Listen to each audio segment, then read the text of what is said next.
Hello दोस्तों, स्वागत है आप सभी का अपने चैनल जीके स्टडी हब पर। तो आज हम क्लास 10वीं विज्ञान का पहला और सबसे महत्वपूर्ण अध्याय शुरू करने जा रहे हैं, जिसका नाम है रासायनिक अभिक्रियाएं एवं समीकरण। तो कई बार हमें लगता है कि विज्ञान केवल किताबों में है, लेकिन आज के इस वीडियो में हम देखेंगे कि रसायन विज्ञान यानी केमिस्ट्री जो हमारे चारों तरफ मौजूद है। तो चलिए आज की इस क्लास में शुरू करते हैं। तो देख सकते हैं कि विज्ञान केवल किताबों में नहीं, यह हमारे आसपास घटने वाली हर घटना में छिपा हुआ है।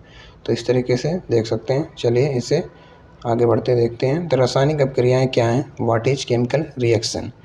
तो आपने कभी अपने आसपास होने वाले बदलावों पर ध्यान दिया होगा कि हमारे जो आसपास लगातार कुछ ऐसे बदलाव होता रहता है, जिसमें कुछ बदलाव ऐसे होते हैं जिन्हें हम वापस पहले जैसा कर सकते हैं, जैसे पानी से बर्फ़ बनना। लेकिन कुछ बदलाव ऐसे होते हैं जो कई बार हो गए तो हमें उसे वापस मतलब कि वो हमेशा के लिए बदल जाते हैं। आइए इनके कुछ उदाहरण को देखते हैं। जैसे आप देख सकते हैं, यहाँ पर पहले समझ लेते हैं कि भौतिक बनाम रासायनिक परिवर्तन। तो भौतिक परिवर्तन जिसमें पदार्थ का रूप बदलता है, लेकिन उसका जो मूल गुण नहीं बदलता है। इसे अक्सर वापस पलटा जा सकता है, जैसे बर्फ़ का पिघलाकर पानी बनना। तो इससे कहीं देख सकते हैं भौतिक परिवर्तन में आता है। जो रासायनिक परिवर्तन है, इसमें आप देखेंगे कि इसमें पदार्थ पूरी तरह से बदलकर एक नया गुणधर्म वाला पदार्थ बन जाता है। इसे आसानी से पलटा नहीं जा सकता, जैसे लकड़ी का जलकर राख हो जाना। तो ये क्या है? रासायनिक परिवर्तन। और बर्फ़ का पिघलकर पानी बनना, ये क्या है? भौतिक परिवर्तन। थोड़ा सा इसको और डिटेल में समझते हैं दैनिक जीवन में। तो दैनिक जीवन में आपने रासायनिक बदलाव देखे होंगे क्या? कि अगर इसे पहले उदाहरण को समझिए, देखते हैं कि गर्मियों के दिनों में अक्सर दूध को कमरे के तापमान में जो खुला छोड़ दिया जाए तो क्या होता है कि दूध फट जाता है या दही बन जाता है। तो क्या आप उस दही से वापस जो मीठा दूध बना सकते हैं? बिल्कुल नहीं। यहाँ दूध के अंदर कुछ ऐसा हुआ है जिसने उसकी पूरी पहचान बदल दी है। तो इस तरीके से देख सकते हैं दैनिक जीवन में रासायनिक परिवर्तन क्या होते हैं। दूध का फटना, इस तरीके से देख सकते हैं, और लोहे पर जंग लगना। तो दूसरा आप उदाहरण अब इसमें देख सकते हैं कि लोहे में जंग लगना, बारिश में मौसम में लोहे के जो कील, तवा या किसी भी लोहे के सामान को अगर बाहर नमी में छोड़ दें तो उस पर भूरे रंग की क्या होती है? परत चढ़ जाती है, जिसे हम जंग कहते हैं। जहाँ भी लोहे को मतलब कि यहाँ भी लोहे का रूप हमेशा के लिए बदल जाता है। तो इस तरीके से आप दैनिक जीवन से रिलेट करके भी आप इस तरीके से परिवर्तन को समझ सकते हैं। दैनिक जीवन में रासायनिक बदलाव 2 को देख लेते हैं। आप इसको भी देख सकते हैं कि इतना ही नहीं, जो खाना हम खाते हैं और वो हमारे शरीर में पचकर ऊर्जा बन जाता है। जो सांस हम लेते हैं वो अभी हमारे शरीर के अंदर जाकर बदल जाती है। तो इन सभी उदाहरणों में एक बात कॉमन है कि शुरुआत में हमारे पास जो पदार्थ था वो बाद में कुछ नया बन गया। इसी नया बनने को विज्ञान की भाषा में एक खास नाम दिया गया है। क्या? देख सकते हैं आप, भोजन का पकना और श्वसन, सांस लेना। तो इस तरीके से आप दैनिक जीवन में जोड़कर रासायनिक बदलावों को आप देख सकते हैं, समझ सकते हैं। आगे बढ़ते हैं। रासायनिक अभिक्रियाओं की परिभाषा। तो इसमें देख सकते हैं कि आप यहीं से जन्म होता है हमारी जो मुख्य परिभाषा का, रासायनिक अभिक्रिया आखिर क्या है। तो जब 2 या 2 से अधिक पदार्थ आपस में मिलकर एक बिल्कुल नए गुणधर्म वाले पदार्थ का निर्माण करते हैं तो उसे रासायनिक अभिक्रिया कहते हैं। यहाँ नए गुणधर्म का मतलब है कि जो नए पदार्थ बनेगा उसकी खासियत पुराने वाले से बिल्कुल अलग होगी। तो इस तरीके से आप रासायनिक अभिक्रिया की परिभाषा को आराम से देख सकते हैं, पढ़ सकते हैं, इसका नोट बना सकते हैं और अपनी कॉपी में लिख सकते हैं जो आप बनाए हुए हैं। तो इस तरीके से छोटी छोटी ये बातें हैं, आप इनको नोट कर सकते हैं, पढ़ सकते हैं। जैसे अगर आप कॉलेज में, कोचिंग में, ऑनलाइन क्लास, ऑफलाइन क्लास अगर पढ़ रहे होंगे तो सारी चीज़ें आप पढ़ रहे होंगे। अगर इसमें से कुछ चीज़ें आपको इम्पोर्टेंट लगती है, ऐसा कुछ नया लगता है, तो आप इसे नोट कर सकते हैं, इसका स्क्रीनशॉट ले सकते हैं। तो इसमें जो मुख्य बातें आपको इसमें देखने लिखा हुआ मिल रहा है कि रासायनिक अभिक्रिया के दौरान बनने वाले नए पदार्थ को किसी भी समान भौतिक विधि जैसे छानना, उबालना से वो वापस पहले जैसा नहीं किया जा सकता। तो इस तरीके से आप समझ सकते हैं। आगे बढ़ते हैं। अभिकारक और उत्पाद, रिएक्शन एंड प्रोडक्ट्स,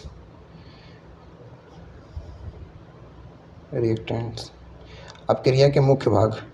तो इसमें समझते हैं कि जो आप इसे एक बहुत ही शानदार उदाहरण से समझते हैं कि जो हाइड्रोजन गैस क्या होती है कि बहुत तेज़ी से जलने वाली गैस है, और ऑक्सीजन गैस आग को जलाने में बहुत ज़्यादा मदद करती है। तो यही दोनों की गैसों अलग से, मतलब कि यही दोनों ही जो गैसें आग से जुड़ी हुई हैं। तो इस तरीके से इसमें जो आप देख रहे होंगे कि हर जो अपक्रिया के दो स्तंभ होते हैं। दुनिया में कोई भी रासायनिक अपक्रिया हो, उसे समझने के लिए हमें मुख्य रूप से दो चीज़ों की पहचानना होता है। एक उसमें कि जिससे कहानी शुरू होती है और दूसरा जिस पर वो कहानी ख़त्म होती है। तो इसके दो हिस्से इस तरीके से हो जाते हैं। क्या क्या? अभिकारक और उत्पाद में अंतर समझते हैं इसका।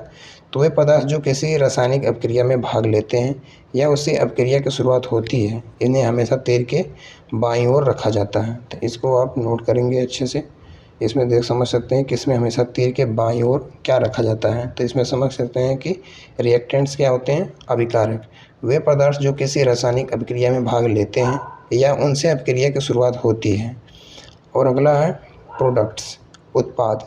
रासायनिक अपक्रिया के पूर्ण होने के फलस्वरूप बनने वाले नए पदार्थ को क्या कहते हैं? उत्पाद कहते हैं। तो इन्हें हमेशा क्या होता है, देख सकते हैं इनको छोटा छोटा पॉइंट लिखा है, इन्हें हमेशा तीर के दाईं ओर रखा जाता है। तो इस तरीके से आप समझ सकते हैं। आगे बढ़ते हैं। लेकिन जब एक हाइड्रोजन और ऑक्सीजन आपस में मिलते हैं तो क्या बनता है, इस पर आगे देखते हैं। इस तरीके से आप देख सकते हैं तीर का महत्व। अभिकारक किधर रखते हैं और उत्पाद किधर रखते हैं।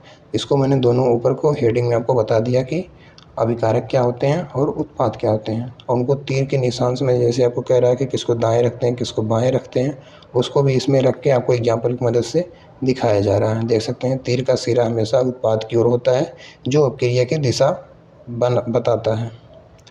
आगे बढ़ते हैं। मैग्नीशियम का दहन, अभिकारक और उत्पाद। तो इसमें आप देख सकते हैं कि जो आपको एक और एग्जांपल दूं कि लेकिन जब हम हाइड्रोजन ऑक्सीजन आपस में मिलते हैं तो क्या बनता है? जल या पानी बनता है। और पानी क्या करता है? पानी आग को बुझाता है। देखिए कितने मज़ेदार बात है कि जो गैसें आग लगा रही हैं उसमें मिलकर पानी चीज़ आग बुझा रही हैं। तो यही तो रासायनिक अभिक्रिया का जादू है, जहाँ बनने वाली नई चीज़ के गुण एकदम अलग होते हैं। तो इसमें आप देख सकते हैं कि अभिकारक वाले में आप देख सकते हैं कि जब अपक्रिया होती है तो इसमें कोई ना कोई मतलब कि चीज़ हिस्सा लेती है, जो पदार्थ की रासायनिक अपक्रिया में भाग लेते हैं, जिन्हें हम शुरुआत में मिलाते हैं, उन्हें हम अभिकारक या अंग्रेजी में रिएक्टेंट्स कहते हैं। उत्पाद को आप देख सकते हैं कि और अपक्रिया पूरी होने के बाद जो नया पदार्थ बनकर तैयार होता है उसे हम उत्पाद या अंग्रेजी में प्रोडक्ट्स कहते हैं। आगे बढ़ते हैं। तो इससे हम एक एग्जाम्पल की मदद से समझ सकते हैं, चाय वाले एग्जाम्पल से। तो ऐसे आप समझिए कि घर में चाय बनाते हैं। चाय बनाने के लिए हमें क्या चाहिए? हम चाय पत्ती, चीनी या पानी या दूध लेते हैं। ये सभी हमारे क्या हैं? अभिकारक हैं। और ये मतलब कि ये सब जब ये उबल कर एक नई चीज़ बन जाते हैं तो वह गर्मा गर्म चाय हमारा क्या है? उत्पाद है। तो इस तरीके से आप अभिकारक और उत्पाद को अच्छे से आप रिलेट करके एग्जाम्पल की मदद से समझ सकते हैं। आगे इनको सब देखेंगे, लेकिन आप इसमें आप एग्जाम्पल की मदद से आप समझ गए होंगे। विज्ञान में अभिकारक उत्पाद को अलग अलग दिखाने के लिए हम क्या करते हैं? बीच में एक तीर का निशान लगाते हैं। तीर के जो पूंछ की तरफ, मतलब कि बाईं की तरफ हमेशा क्या होता है? अभिकारक लिखे होते हैं। और तीर के सिरे के तरफ यानी कि दाईं ओर हमेशा क्या होते हैं? उत्पाद लिखे होते हैं। तो यह तीर हमें बताता है कि अपक्रिया किस दिशा में हो रही है। तो इस तरीके से आप समझ सकते हैं बड़ी आसानी से। मैग्नीशियम का दहन, इसमें देख सकते हैं कि अब सबसे बड़ा सवाल ये आता है कि हमें कैसे पता चलेगा कि कोई रासायनिक अपक्रिया हुई है? क्या वो हमें खुद बताएगी? नहीं, लेकिन अपक्रिया होने पर कुछ ऐसे संकेत मिलते हैं जिन्हें देखकर हम पहचान सकते हैं और यहाँ रासायनिक बदलाव हुआ है। तो आइए इन 4 संकेतों से देखते हैं। पहला संकेत है कि अवस्था में परिवर्तन होना। रासायनिक अभिक्रिया और संकेत, अपक्रिया का संकेत, अवस्था में परिवर्तन। तो पहला क्या देख रहे हैं? अवस्था में परिवर्तन।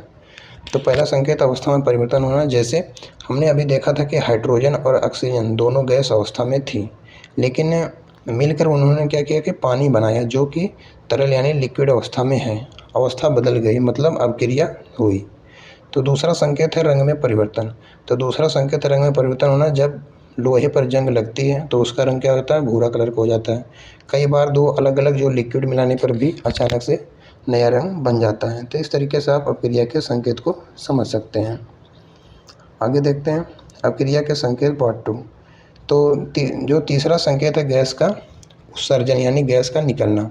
अगर आप किसी बीकर में एसिड लें और उसमें दानेदार जिंक डाल दें, तो आप देखेंगे कि उसमें से बुलबुले उठने लगते हैं। यह गैस का निकलने का सीधा संकेत है कि अभिक्रिया चल रही है। तो इस तरीके से आप प्रैक्टिकल भी करके देख सकते हैं, लेकिन हानिकारक वाले नहीं। तो चौथा संकेत है, देख सकते हैं तापमान में बदलाव। तापमान में बदलाव तो चौथा और बहुत ही आम संकेत है तापमान में परिवर्तन। क्या आपने घर में जो पुताई वाला सूखा चूना देखा है? जब सूखे चूने में पानी डाला जाता है तो वह क्या करता है कि बर्तन अचानक बहुत गर्म हो जाता है, बिना आग के पानी उबलने लगता है। तो यह तापमान बढ़ना रासायनिक अभिक्रिया का एक बहुत बड़ा सबूत है। आगे बढ़ते हैं, आज का सारांश। तो दोस्तों, आज के इस वीडियो में हमने समझा कि रासायनिक अभिक्रिया क्या होती है और अभिकारक और उत्पाद किसे कहते हैं और अभिक्रिया होने के कौन से 4 संकेत होते हैं। लेकिन ज़रा सोचिए, अगर मुझे विज्ञान की भाषा में बताना हो कि हाइड्रोजन और ऑक्सीजन मिलकर पानी बनते हैं, तो क्या मुझे हमेशा इतनी लंबी लाइन लिखनी पड़ेगी? इसका कोई शॉर्टकट नहीं है। तो इसका शॉर्टकट हम सीखेंगे अगले वीडियो में। तो इसका नाम है रासायनिक समीकरण। अगर आपको आज की क्लास अच्छी लगी हो तो वीडियो को लाइक ज़रूर करिएगा, दोस्तों के साथ शेयर, और जीए स्टडी हब को सब्सक्राइब जरूर करिएगा। मिलते हैं अगले वीडियो में, तब तक के लिए धन्यवाद। Thanks for watching. विज्ञान की सुंदरता, अगले वीडियो में आपको ये सारी जानकारी मिलेगी। Thanks for watching.